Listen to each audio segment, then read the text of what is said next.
Hi everyone, I hope you are doing well. And the topic that I want to talk about today is, does stepping into your divine purpose or mission always require you to leave your 9 to 5? Now, while it's quite common that people will leave their line of work after an awakening, it's not always the case that you can't have a job. You can still have a 9 to 5, but sometimes it just depends on what it is that you're actually doing and whether or not that's in alignment with your divine purpose and mission. For example, someone may manifest their dream job after an awakening, which requires them to actually not do so much so that they feel relaxed on the job, but are also bringing in money that they need for them and their family.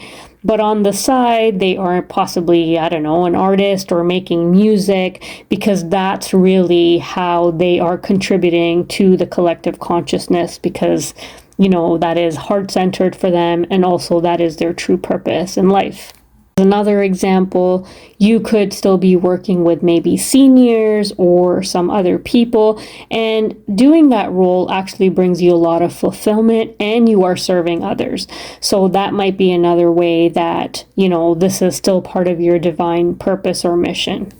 Now, what is unlikely to be the case is that you are still in your same line of work and you go through an awakening and nothing has really shifted. So if that is your situation, you really want to probably rethink if this is still aligned with you and go about it that way.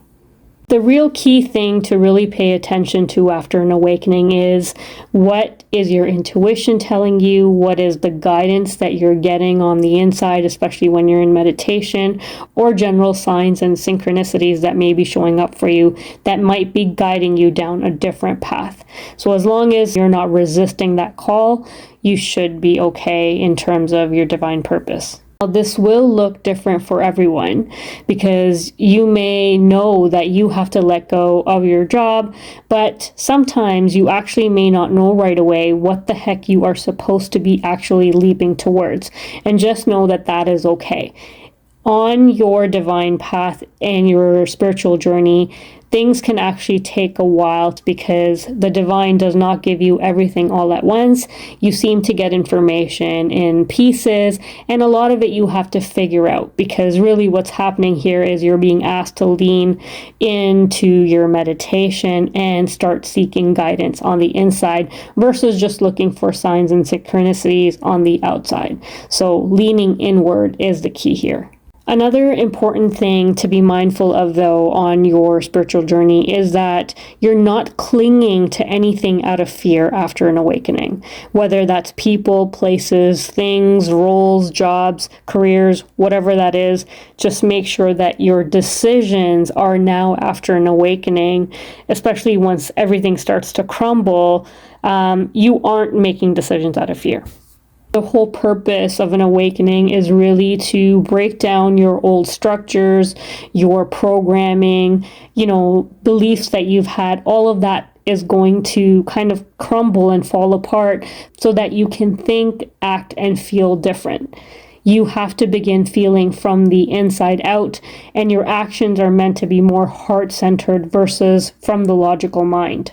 If you feel that your career or your 9 to 5 is making you sick, you are really coming home feeling very robotic, you can't seem to keep up, or you're depressed doing what you do, that is a huge sign and a wake-up call that you probably need to let that go.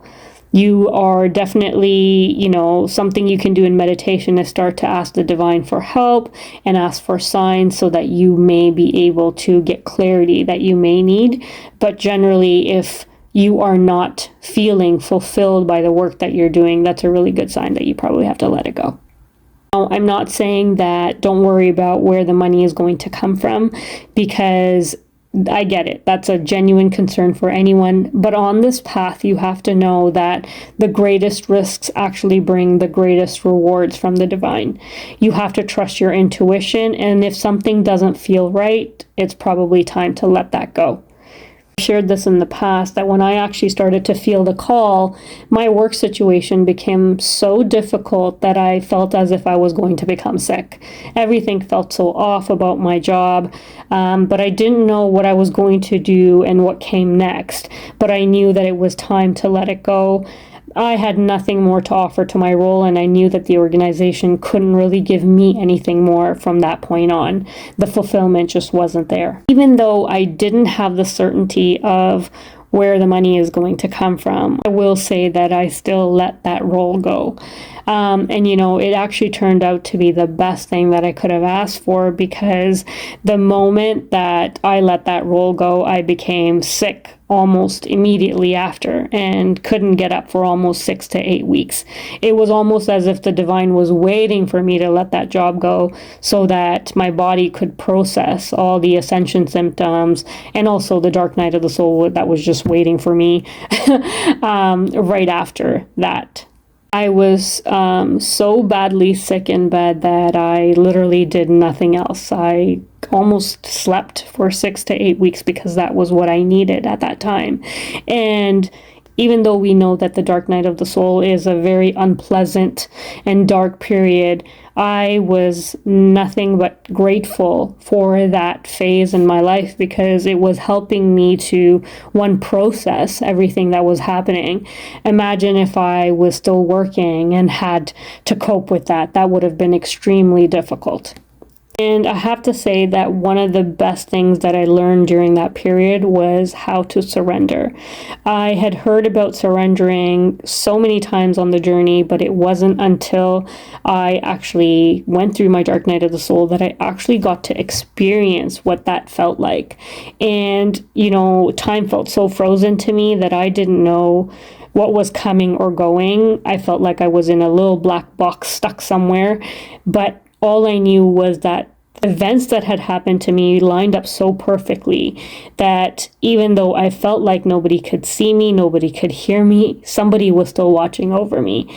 And that's kind of all I needed in that moment to keep me going. I didn't know what was going to come next, but at this point I was focused on getting better, and I was eager to learn what the divine had in store for me. You see, it doesn't really matter what you're doing, but to help you out, I'm going to say there's 3 things that you kind of need to pay attention to as you are looking to embark upon your divine mission and divine purpose. The first is to be ready to take the leap when it feels like you are getting the nudge after your awakening to let things go. Whether that's your job, whether that's relationships, whether that's, certain circumstances around you, whatever doesn't feel aligned anymore, let that go. Number 2 is that if you have any fear or other negative emotions tied into any of the decisions that you need to make, remember that that's exactly what you are meant to be moving away from. You are meant to be moving away from the dark and into the light. And you weren't made to work a 9 to 5. You are actually a creator. So think about what that means for you, and anything that takes you closer to you stepping into your sovereignty, then that is the direction that you want to be moving in. The third and most important is that whatever you choose for yourself moving forward, so of course it's one thing to let go, but the decision that you start to decide to move towards, whatever that new career, that new role, new relationship looks like in your new life, it needs to be heart-centered, and take a look at how you can serve the collective. How can you help the collective consciousness, and how you can contribute in that manner to whatever that new thing looks like. As long as you're passionate about it, that is how you want to move forward. So just as a reminder, just to remember that the more you make decisions that are heart-centered on this path, the greater the reward from the divine.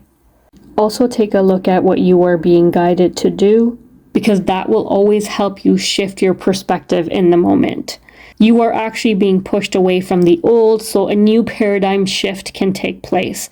Awakening the planet means being part of the collective to make decisions from the heart. The more you step away from fear and other low frequencies, you are injecting the power of your actions and light into the collective consciousness. And then being the leader, showing others to do the same, is part of your path. So when in doubt, ask yourself, is this decision taking me away or closer to my purpose? As you do that, you'll get more and more clarity in terms of which direction to move towards. Thank you so much for listening. I hope this was helpful. God bless.